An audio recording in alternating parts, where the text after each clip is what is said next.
जय हो दोस्तों। आज हम अपना कल का डिस्कशन कंटिन्यू करते हैं, जिसमें हमने बात की थी चमचा युग की। उसमें हमने कुछ इंट्रोडक्टरी पार्ट देखे, कुछ वर्ड्स जो उन्होंने यूज़ किए थे कांसीराम जी ने, औजार, पिट्ठू, दलाल और चमचा। तो हमने इसका थोड़ा बहुत डिस्कशन किया था। जैसा कि मैंने कल की डिस्कशन में बताया कि इस बुक को 4 पार्ट्स में डिवाइड किया गया है और 17 चैप्टर्स हैं। तो आज हम बात करेंगे फर्स्ट चैप्टर की। आज का डिस्कशन बहुत लंबा नहीं रखेंगे, की पॉइंट्स पे बात करेंगे ताकि बात भी पूरी हो जाए और समझ में भी आ जाए। तो हम बात कर रहे थे 1848 से लेके सन 1918 और 20 तक की।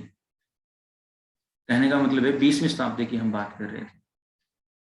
तो अगर हम इस बुक के माध्यम से देखते हैं तो 20वीं सदी में इंडिया में बहुत कुछ चल रहा था, बहुत ज़्यादा बदलाव हो रहे थे।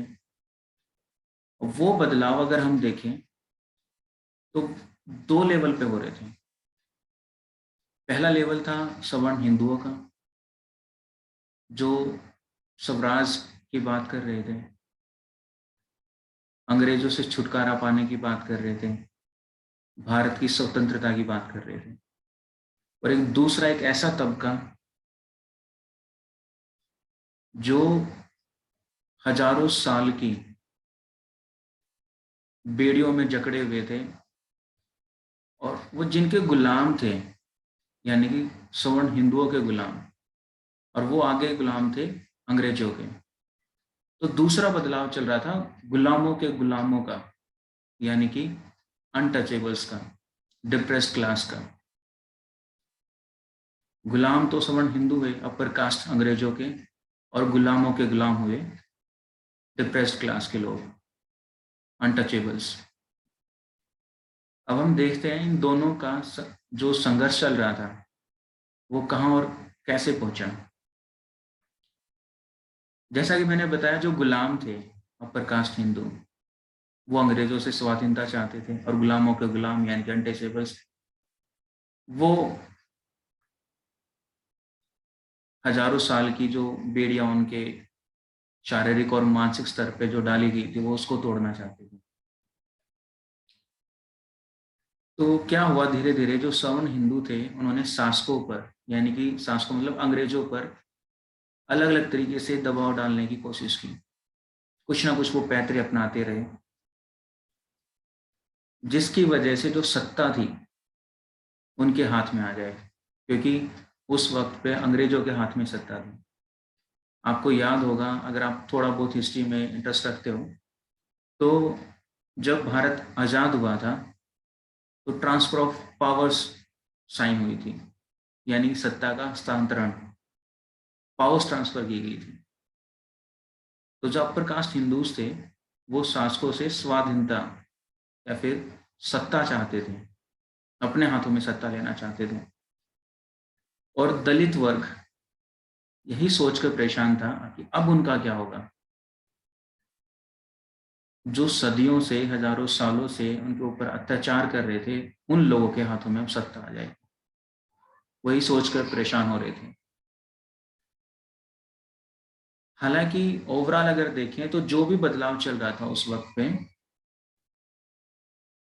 अछूतों के लिए इन्होंने लिखा है कि वो स्वागत योग्य बदलाव था। आखिरकार उनमें ये बदलाव अचानक क्यों आया, उनके खुद के अंदर ये बदलाव क्यों आया जो अच्छा लग रहा था। यह बदलाव बहुत कुछ अंग्रेजी राज की देन था। एकदम से जो हम 1920 की बात कर रहे हैं, इसके पीछे बहुत सारी चीजें हैं। 1777 से लेके 1947 तक बहुत सारे एक्ट्स आए, और लास्ट में आया था government of India independence act. तो उनमें बहुत सारी तब्दीलियां हुई, और दलित जो समाज था उनकी सोशल अपलिफ्टमेंट में बहुत ज़्यादा इम्प्रूवमेंट हुई थी, सामाजिक उत्थान बहुत ज़्यादा हुआ। तो भारत के शासक जो थे अंग्रेज, तो उनके साथ इंडिया में क्या आया? वेस्टर्न एजुकेशन, वेस्टर्न कल्चर और सिविलाइजेशन। ये सब चीज आने से जो सदियों से लोग दबे हुए थे, इस पॉइंट को आप बहुत मैकेनिस्टिकली समझने की कोशिश करना, जो लोग सदियों से दबे हुए थे उनके लिए एक नई चीज आई इंडिया में, चाहे वो एजुकेशन की बात हो या फिर वो कुछ सिविलाइजेशन से रिलेटेड हो, सोसाइटी से रिलेटेड हो या फिर कल्चर से रिलेटेड हो। इसलिए वो खुश थे इस बदलाव को लेकर। आगे लिखते हैं, इन सब चीजों की वजह से उनमें एक नई जागरूकता पैदा हुई और अंग्रेजी राज का नतीजा ये हुआ कि बहुत सारे कारक सक्रिय हुए, एक्टिव हो गए और भारत के दलित वर्गों में सर्वांगीण आकांक्षाएं जागृत हुई। ये तो हुआ आज का इंट्रोडक्शन पार्ट। अब ओवरऑल अगर देखें तो हो क्या रहा था, जहां तक ये बदलाव की बात हम कर रहे हैं पिछले 3-4 मिनट से, हो क्या रहा था? नॉर्थ इंडिया से लेके साउथ इंडिया तक हर दलित वर्ग के लोग, अगर मैं थोड़े नाम पढ़ूं तो पंजाब से लेके बंगाल तक आदि धर्मी, जाटव, कुरील, पासी, पासवान, ये सब लोग संघर्ष कर रहे थे। और हम साउथ इंडिया की तरफ चलें तो वहां अहिरवार, बेरवा, सतनामी, आदि आंध्रा, आदि कर्नाटका, आदि द्रविड़, इजावा और दलित और बहुत सारे जो दलित समाज थे, समूह थे, वो जातिवाद संस्कृति के खिलाफ संघर्ष कर रहे थे। आपने देखा पूरा इंडिया में कहीं ना कहीं दलित समाज की आवाज बुलंद हो रही थी। अब इससे हुआ क्या? सवर्ण कास्ट या फिर जो अपर कास्ट हिंदूज हैं, उन्होंने देखा कि पूरे भारत में एक आवाज उभर के आ रही है, तो उन्होंने थोड़ा दिमाग लगाया। उन्होंने क्या किया? थोड़ी थोड़ी जगह से दलित वर्गों के साथ समझौता करना शुरू कर दिया। अब वो समझौता हुआ कैसे? टर्निंग पॉइंट है 1885 में कांग्रेस बनी थी।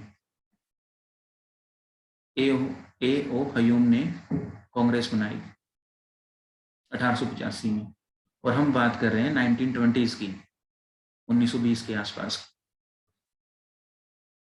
ठीक है, तो अब कांग्रेस में थे कौन? Upper caste Hindus. तो उन्होंने दिमाग लगाया कि इनको कंट्रोल कैसे किया जाए।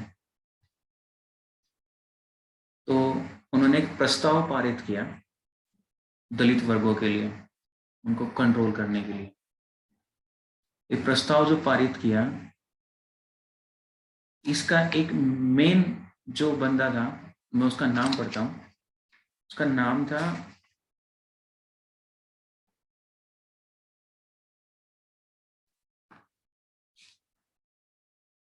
सर नारायण चंदावरकर। इसके बारे में अभी हम बात करेंगे, सर नारायण चंदावरकर।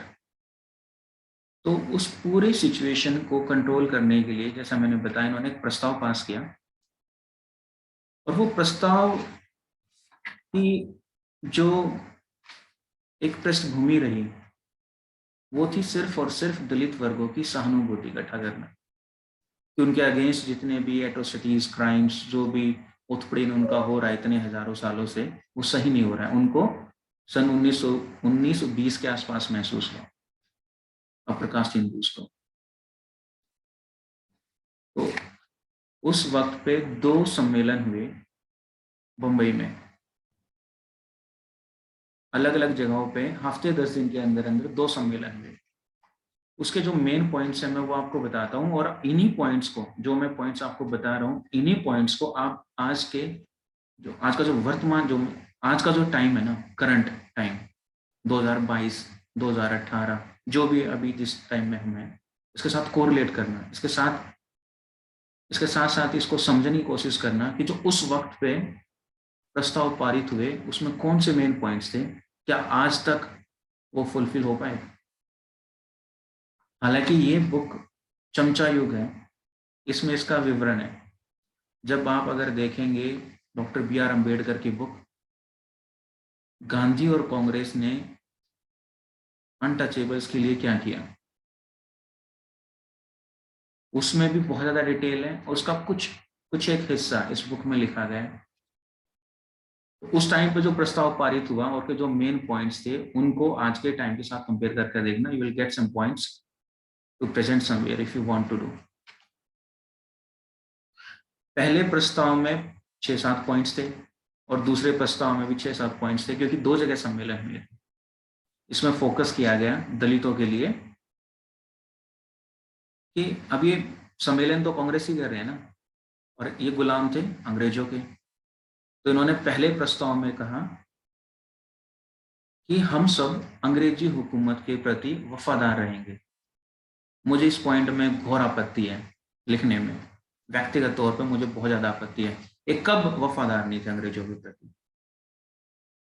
थे। तो इस पॉइंट में कोई नई बात नहीं है, but don't forget they are looking for the sympathy of untouchables. तो इन्होंने पहले जो पहला प्रस्ताव रखा है सम्मेलन में, वो था अंग्रेजों के प्रति वफादारी रखना। कौन रखेंगे? ये खुद। और अपने मित्रों की जीत के लिए प्रार्थना करना, खुद अपर कास्ट के लोगों के लिए प्रार्थना करना। ये दूसरा था पॉइंट। तीसरे में इन्होंने कहा कि दलित वर्गों की संख्या बहुत ज्यादा है। माइंड माय वर्ड्स, दलित वर्गों की संख्या बहुत ज्यादा है। आज के टाइम में भी आप कंपेयर कर सकते हैं, जिन्हें अछूत समझा जाता है और जिनके साथ अछूतों सा व्यवहार भी होता है, और उसी व्यवहार के कारण इनकी हालत बहुत ज्यादा खराब हुई हुई है, गिरी हुई है। पढ़ाई लिखाई में बाकी लोगों से बहुत पीछे हैं। तो इनके उत्थान के लिए, इनके अपलिफ्टमेंट के लिए हमें कुछ करना पड़ेगा। वो कैसे करेंगे? एजुकेशन, फ्री एजुकेशन,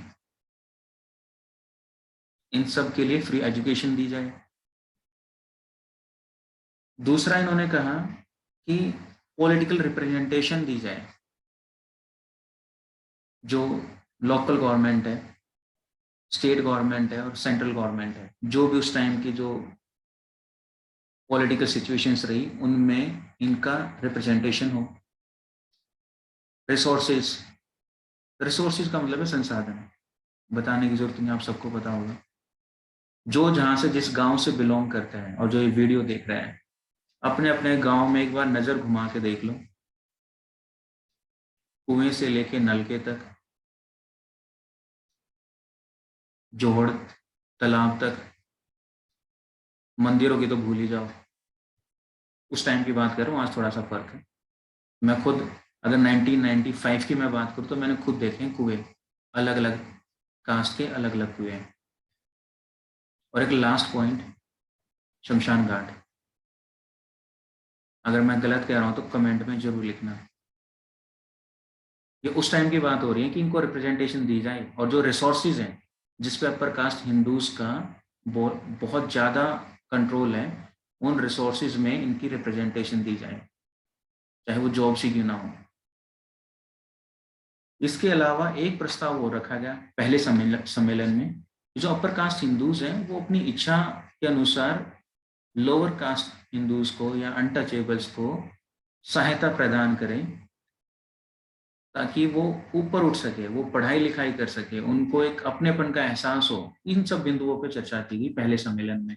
ठीक हफ्ते 10 दिन बाद, जैसे मैंने बताया, दूसरा सम्मेलन हुआ, उसमें भी कुछ ऐसे ही पॉइंट्स रखे गए दलित वर्गों के लिए। खास बात और इसमें कही गई, बस शब्दों का ही खेल है, फिर से ये बात करते हैं धर्म और प्रथा की।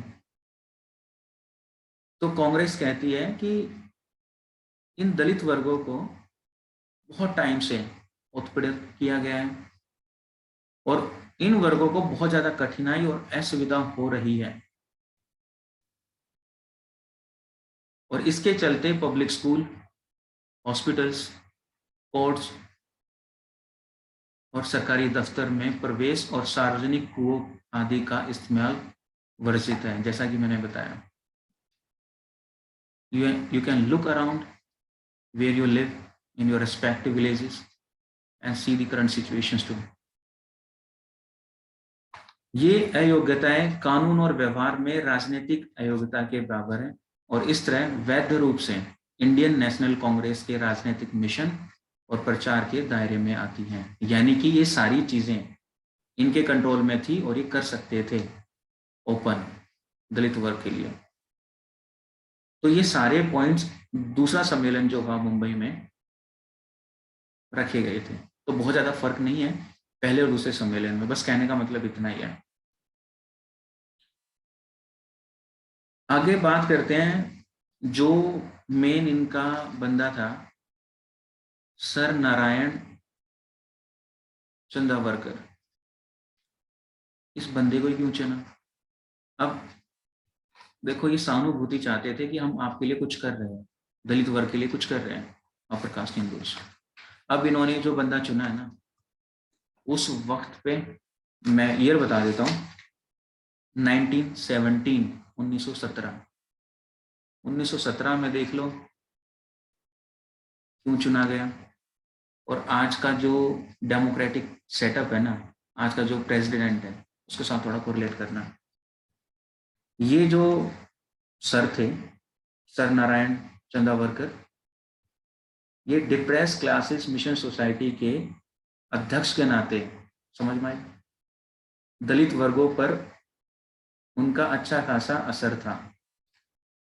बहुत तगड़ा पैतरा था ये उस वक्त पे कांग्रेस का कि किसी एक ऐसे बंदे को खड़ा किया जाए जिसके प्रति दलित वर्ग की एक अच्छी सोच हो, उसका मान सम्मान करते हो और जिसकी बात को नकारने की बहुत कम संभावनाएं हो। तो उन्होंने ढूंढा इनको, सर नारायण जी को। ठीक है, मैंने करंट की बात की। आज अपने प्रेसिडेंट श्रीमान कोविंद जी हैं, कभी गलती से उन्होंने कुछ कहा होगा, मतलब है कुछ रिप्रेजेंट किया हो, बहुत ज्यादा नहीं कहूंगा, आप समझदार हैं। या फिर एक सिंबॉलिक एक मैसेज कन्वे करने के लिए केंद्र सरकार ने उनको प्रेसिडेंट बनाया, ये देखो जी हमने ऐसी कम्युनिटी से प्रेसिडेंट बना दिया। बस इतना सा ही खेल है।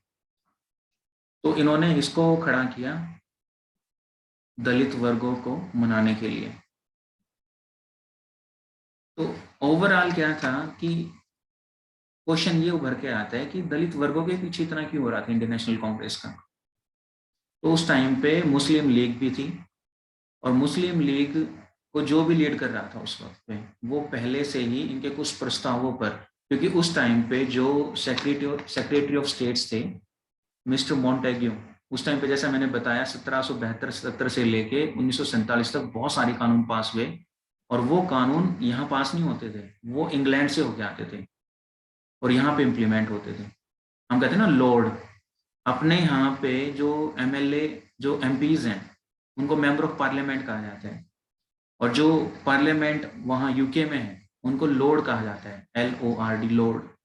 कोर्ट में भी आप सुनते होंगे माई लॉर्ड, तो वो उन्हीं के बंदे होते थे।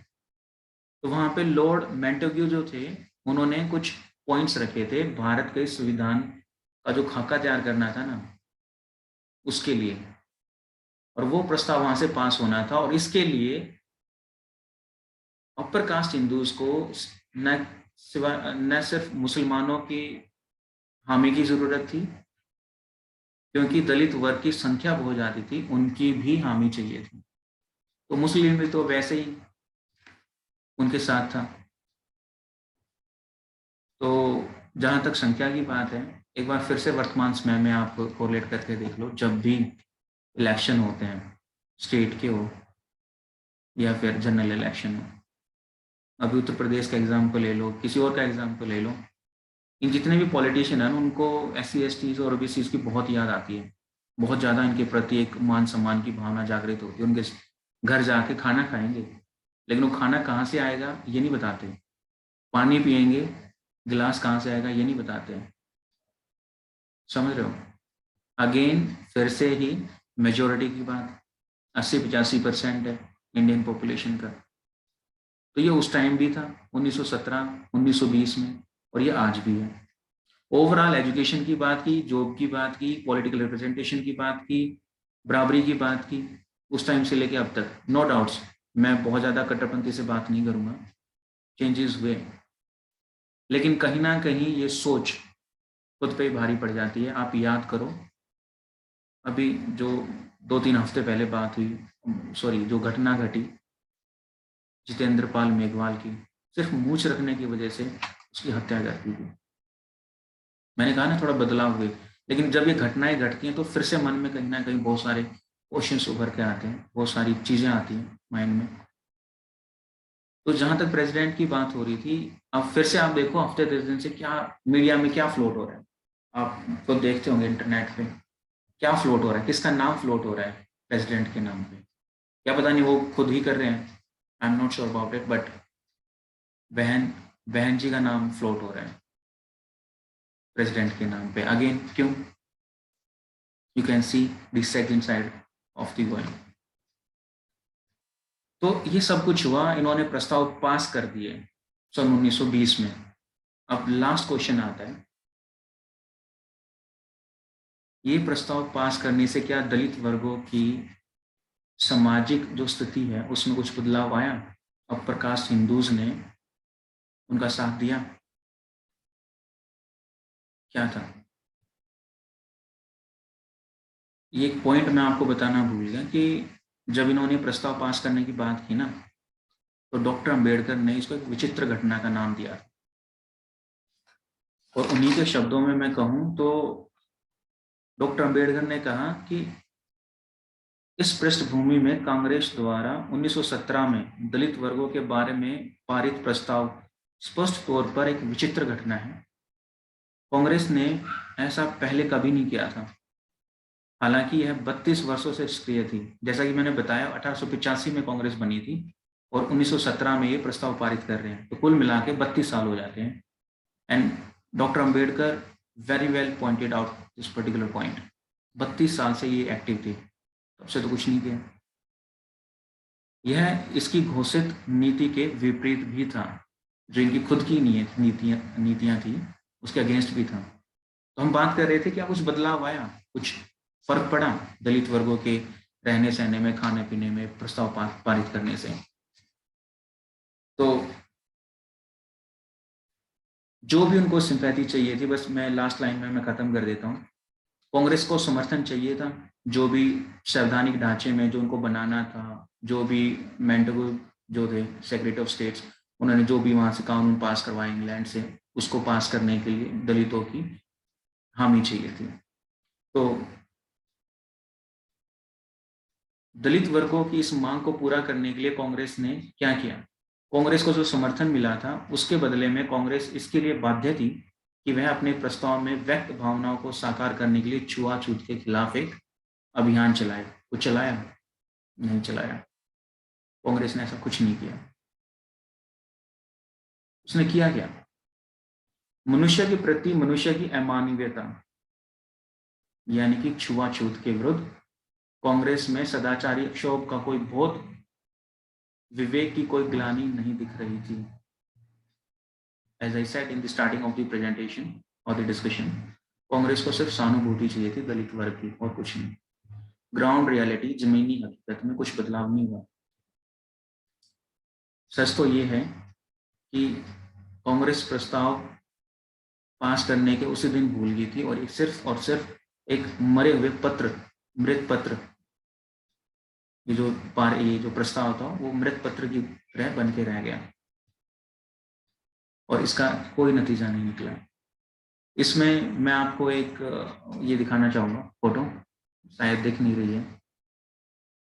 ये कुछ नहीं, बस एक मैं बस कह के बता देता हूँ कि इसमें गांधी जी की फोटो है, और एक साइड है अछूत और दलित वर्ग के लोग, और दूसरी साइड है अपर कास्ट हिंदूज।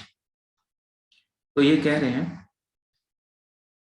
अरे अछूतों को उनको उनके अधिकार क्यों देते हो? उनका कल्याण तो हरिजन नाम देने से ही हो जाएगा। आप समझ रहे हैं? हरिजन नाम का उन्होंने एक न्यूज़पेपर भी निकाला था। और ये जो इन्होंने कहा ये झूठ नहीं है, आप खुद से ही सोच के देखो। हम जहां भी काम करते हैं, जिस भी ऑर्गेनाइजेशन में है या अड़ोस पड़ोस में, गांव देहात में, जहां भी हैं, अगर कोई अपर कास्ट हिंदू, मैं फिर से कह रहा हूं, सारे upper caste Hindu SC ST OBC के अगेंस्ट नहीं है। आप मेरी बात से सहमत भी हो सकते हैं और असहमत भी। ये मेरी पर्सनल ओपिनियन है कि सारे अपर कास्ट जो हिंदूज हैं वो SC ST ओबीसी के अगेंस्ट नहीं है। बट ये जो घटनाएं घटती हैं, फिर से क्वेश्चन रेज होता है। हालांकि बहुत ज़्यादा ज़रूरत भी है, मैं बहुत सारे पॉइंट्स नहीं बोल रहा हूँ वक्त की कमी के चलते, तो हम असहमति जता सकते हैं मेरे अगेंस्ट इस पॉइंट को लेके। बट जैसा कि मैंने बताया, जब गांधी जी ने कहा ना, अछूतों को उनका अधिकार देने की क्या जरूरत है, उनका कल्याण तो हरिजन नाम देने से ही हो जाएगा। यहाँ एक मानसिकता समझने की कोशिश करो। जो सदियों से डराए धमकाए गए, लूटे गए शारीरिक और मानसिक तौर से, उनको बस हरिजन का नाम दे दो, उसमें खुश हो जाएंगे। अधिकार देने की जरूरत नहीं है। पूना पैक्ट में यही तो किया इन्होंने, एक घटिया काम। खैर, आज भी हम जिस ऑर्गेनाइजेशन में काम करते हैं, आस पड़ोस में, गांव देहात में, जब अपर कास्ट हिंदू आपको, यानी कि दलित वर्ग को, अगर कुछ बोलता है ना, बहुत अच्छे से बोल पड़े, कुछ तारीफ कर दे, तो अंदर ही अंदर हमें बहुत खुशी होती है। मैं डाउट नहीं कर रहा हूँ उनके बोलने पे, लेकिन ये उस वक्त की बात हो रही है, 1920 की। सिर्फ हरिजन बोल दो, उसी में खुश हो जाएगा और काम चल जाएगा, अधिकार देने की जरूरत नहीं है। इस मेरी बात को बहुत तरीके से समझने की कोशिश करना है। इमोशनल होके नहीं, रैशनल होके, लॉजिकली सोचना। होता है, हम जिस ऑर्गेनाइजेशन में काम करते हैं ना, और एक कोई बड़ा अफसर अपर कास्ट हिंदू आपको थोड़ा सा अप्रिशिएट कर दे, आप सब कुछ भूल जाते हो, पूरा दिन खुश रहते हो। ठीक है ना? तो आज के डिस्कशन में इतना ही। कल हम बात करेंगे कि जो 1920 में जितनी भी घटनाएं घटी, डॉक्टर अंबेडकर ने अपना एक पॉइंट रखा, कांग्रेस के जो प्रस्ताव के बारे में था। ठीक इसी दौरान डॉक्टर BR अम्बेडकर का पॉलिटिकल राइज हुआ, उनका उत्थान हुआ। वो पहली बार लार्ज स्केल पे दलितों के मसीहा बन के आए। दोस्तों, अगले चैप्टर में, अगले डिस्कशन में हम बात करेंगे कि डॉक्टर अंबेडकर का पॉलिटिकल जो राइज था, हालांकि 1917 में, 1900 हाँ उसी टाइम में उन्होंने जो ये महाड़ आंदोलन और ये सब किया 1920 के आसपास, वहाँ से उनका जो पॉलिटिकल राइज था दलित वर्गों के लिए, वो बहुत ज़्यादा स्ट्रॉन्ग था। बट इसके बाद उनका उत्थान कैसे हुआ, वो हम बात करेंगे। और थोड़ी और कुछ पॉइंट्स हैं, वो हम डिस्कस करेंगे। तो आज के लिए इतना ही। एक बार फिर से आप सबकी जय हो। बहुत जल्द मिलते हैं। शुक्रिया आप सबका। और हाँ, मैं जनरली कहता नहीं हूँ, लेकिन फिर भी बिना कहे को समझने की कोशिश करना। वीडियो अच्छी लग रही है, नहीं लग रही है, पॉइंट्स, मेरे पर्सनल जो ओपिनियंस रहते हैं बीच में, या करंट सिचुएशन के बारे में जो कोरिलेट करने की कोशिश करता हूँ, इन सब से ऊपर उठ के अम्बेडकर पुराण को जरूर सब्सक्राइब करें। शुक्रिया आप सबका।